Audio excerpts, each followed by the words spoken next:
I just got these Tulip baking cups, and I think that they come with different labels on them, but they are basically 3 colors. They're all paper, and they're packaged very well to keep them in shape. They have this little thing at the top, this little piece of cardboard. It fits in there to keep everything in one piece as they're being shipped. Come in 3 colors.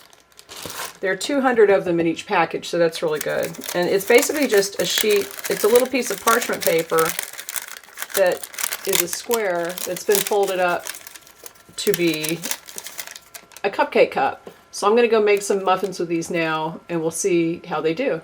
These came out really well, and I baked these. These are chocolate chip muffins. I baked them at 400 degrees, and the paper didn't, I think this one maybe? No, the paper didn't change color. I'm looking at this thinking that they changed color, but I think it's only because it's up against this one. But they hold their color, they bake well. When I took them out of the pan, I just grabbed up 2 little pieces like that and pulled it straight up. They come right out.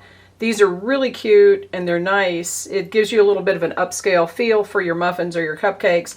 If I was going to decorate these, if these were cupcakes, I would decorate them. I could just do them inside here. And the icing would pretty much stay inside this. This would still be higher than the icing. So that's a good look. I really like these. They worked well. And I am going to go eat some muffins because these look really good.